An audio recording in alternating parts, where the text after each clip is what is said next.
25 मई को दिल्ली की 7 लोकसभा सीटों पर वोटिंग होगी। आबकारी नीति मामले में पहले से फंसे अरविंद केजरीवाल के लिए मालीवाल मामला रोज नई मुसीबत लेकर सामने आ रहा है। मालीवाल ने अब तक पूरे मामले में चुप्पी साधे रखी थी, लेकिन एएनआई को दिए इंटरव्यू में मालीवाल ने परत दर परत पूरे मामले का खुलासा किया है। और उन्होंने मुझे बोला कि तेरी औकात क्या है, तेरी हिम्मत कैसे हुई हमें मना कर दे, तेरे को तो हम सबक सिखाएंगे, नीच औरत, पता नहीं क्या क्या बोल रहे थे वो। और उस समय मैं बहुत सकपका गई और मैंने उनको बोला भी कि भाई क्या हो गया, मतलब अरविंद जी आ रहे हैं, क्या हो क्या गया। तो इतना मैंने बोला और इतने में ही उन्होंने हाथ छोड़ दिया। उन्होंने मुझे 7-8 थप्पड़ पूरी ज़ोर से मारे। मैं सोफ़े पे बैठी थी, वो सामने खड़े थे और वो मारे ही जा रहे थे। मुझे बिल्कुल समझ नहीं आया कि क्या हुआ। इतने में मैंने अपने आप को बचाने के लिए अपने पैर से उनको पुश करने की कोशिश करी। तो जब मैंने उन्हें पुश करने की कोशिश करी तो उन्होंने मेरा पैर पकड़ लिया और मुझे नीचे घसीट दिया। उसमें मेरा सर भी जो वो सेंटर टेबल है उस पे जाके टकराया। मैं नीचे गिरी और फिर उन्होंने मुझे लातों से मारना शुरू किया। हैरत की बात यह है कि आम आदमी पार्टी स्वाति पर बीजेपी से मिला होने का गंभीर आरोप लगा चुकी है। यहां तक कि इसके खिलाफ दिल्ली में विरोध प्रदर्शन भी कर चुकी है। लेकिन महिला सुरक्षा पर उठते सवालों के बीच अरविंद केजरीवाल लगातार चुप्पी साधे रहे। अब पीटीआई को दिए इंटरव्यू में केजरीवाल ने कहा है कि दोनों पक्षों के अपने अपने दावे हैं, लिहाजा मामले में निष्पक्ष जांच और न्याय होना चाहिए। अब मामला कोर्ट में चला गया है, पुलिस उसकी जांच कर रही है। सो मैं इस पे अभी टिप्पणी नहीं करना चाहूँगा, बिकॉज जो भी मैं टिप्पणी करूँगा उसको उधेड़ के वो it will affect the proceedings. But facts मैं तो बता उम्मीद सकते हैं। करता हूँ कि न्याय होना चाहिए, जस्टिस मिलना चाहिए, फेयर इन्वेस्टिगेशन होनी चाहिए।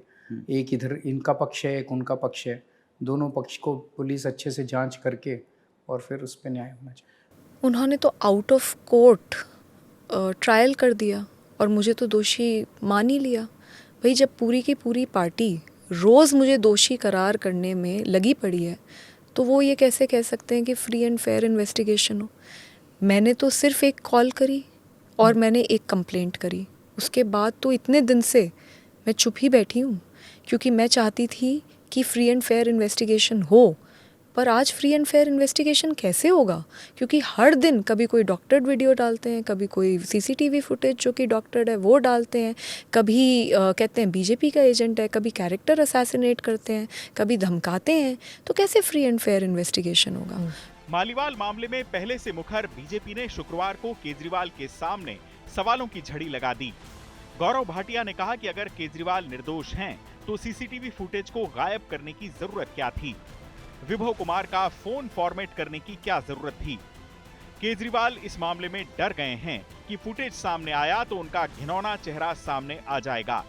फोन को फॉर्मेट करना ये दर्शाता है कि यहाँ जघन्य अपराध किया गया है। अरविंद केजरीवाल नहीं चाहते कि स्वाति मालीवाल के साथ इंसाफ हो। अरविंद केजरीवाल पीड़ित महिला के साथ नहीं है, वो एक आरोपी के साथ खड़े हैं और पूरी जी जान लगा दी है कि विभव कुमार को कैसे बचाया जाए। महिला नेत्री, सांसद, आम आदमी पार्टी की सदस्य, उनको इंसाफ मिले, ये प्राथमिकता अरविंद केजरीवाल की नहीं है।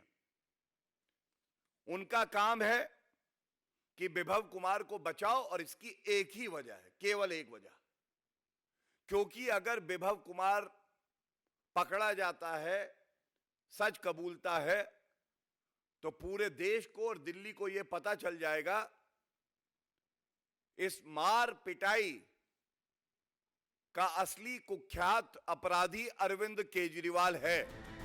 इधर पूरे मामले में स्वाति मालीवाल के पूर्व पति नवीन जयहिंद की एंट्री भी हो गई है। एक जमाने में केजरीवाल के सहयोगी रहे नवीन ने उनको मास्टरमाइंड बताते हुए उनका नार्को टेस्ट कराने की मांग की है। नवीन का कहना है कि केजरीवाल के परिवार ने पार्टी पर कब्जा कर लिया है। सुनीता केजरीवाल को कमान मिलती देख कई लोग नाराज हो गए हैं।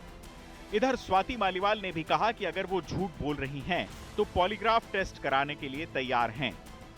जाहिर है स्वाति मालीवाल मामला केजरीवाल के गले की हड्डी बन गया है, जो न खाते बन रही है और न ही उगलते। अरविंद केजरीवाल खुद कई सवालों में घिरे हैं और ये पूरा मामला एक ऐसे वक्त सामने आया है जब दिल्ली में लोकसभा चुनाव की वोटिंग होने वाली है। चुनाव आज तक।